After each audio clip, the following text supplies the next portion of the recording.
Sometimes when I look on social media, I see some news about upcoming games that look really good, and usually they're always sort of marred down by fanboyism or console war nonsense. Even, quote unquote, journalists contribute to this nonsense. And recently, Baldur's Gate 3 was announced, and it's coming to PlayStation 5 first and Xbox at some unforeseen time in the future. And first it was a deal, Sony struck a deal, they're keeping games off of Xbox, the developer needs to be banned or boycotted or screamed at, and then, like everything else, my rule is to wait at least 24 hours for news. When it instantly comes out, it's never all of the facts, so wait for them. Sure enough, the developer says it's not a deal with Sony, there is no deal at all. In fact, there's an issue that they're having, a technical issue with the Xbox version. It's not delayed, they're just trying to work out this issue. And I started to look into what the issue was, because we all know that on paper, the Xbox Series X is the most powerful console, but there is the Xbox Series S, and a lot of people don't like to talk about that because it is an inferior console to the Xbox Series X and the PlayStation 5, and it is a completely different SKU. The PlayStation 5 digital, the PlayStation 5 physical edition is the same PlayStation 5 internally. The Xbox Series S is not the same internally as the Xbox Series X. So what is the issue here? Let's go through what the developer actually said.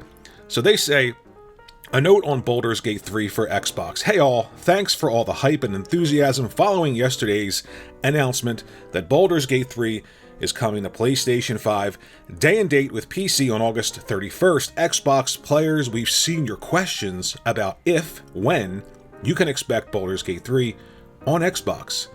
We've had an Xbox version of Baldur's Gate 3 in the works for some time, but we have run into some technical issues, particularly with split-screen co-op. We are still working on an Xbox version of Baldur's Gate 3, but we're not yet confident enough to announce it. We don't like announcing anything until we're ready, because we don't want to get people's hopes up, and we're sure we can deliver. There's no platform exclusivity preventing us from releasing Baldur's Gate 3 on Xbox day and date, should that be a technical possibility. If and when we do announce further platforms, we want to make sure each version lives up to our standards and expectations.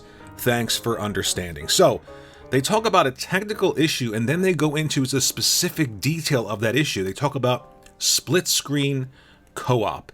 Now, I am not a developer. I'm not a tech guy. I'm just somebody who's interested in playing games, and I don't really make a lot of videos like this, but I found it interesting when they specifically mentioned a hardware limitation, a co-op split screen limitation.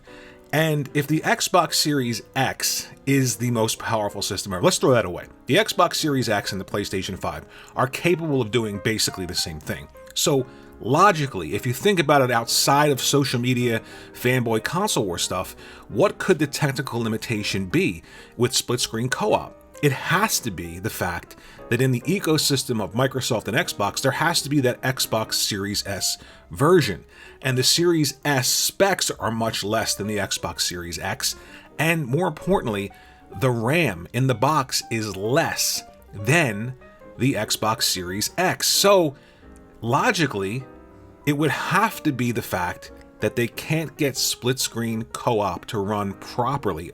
They can't optimize it to run well across the S and the X. It's probably running fine on the Xbox Series X, but they can't release it without an S version. And I think we're slowly starting to get to that point where, yes, having a cheaper version of a console is good for people and good for the market, but making it cheaper and having the internals of the device completely different from another SKU is starting to hurt the Xbox Series X when it comes to big third-party releases. And as we get further and further into this generation, and they're pushing games graphically, they're giving you things to do in large open worlds, and then having to add in 4-player co-op in that large open world, I would imagine, and you can correct me if I'm wrong, I already said I'm not a tech guy, but I would imagine you would need all of the RAM possible to make that happen.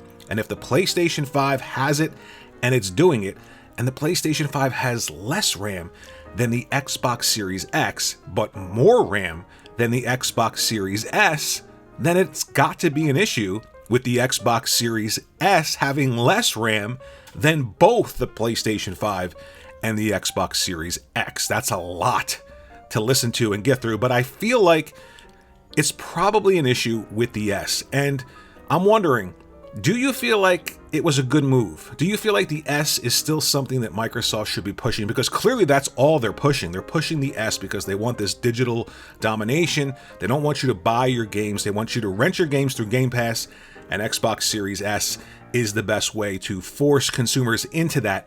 I'm not saying it's bad. If you like it, right? It's not, I don't rule the industry. What I like isn't what most people like. So I'm just thinking clearly at this point, there must be an issue with the Xbox Series S in terms of getting games to work within that Microsoft ecosystem, especially with the X being a powerful system and capable of doing whatever the PlayStation 5 is doing as well. Let me know what you think in the comment section below. Thanks for watching. If you would think about liking and subscribing, I'd appreciate that.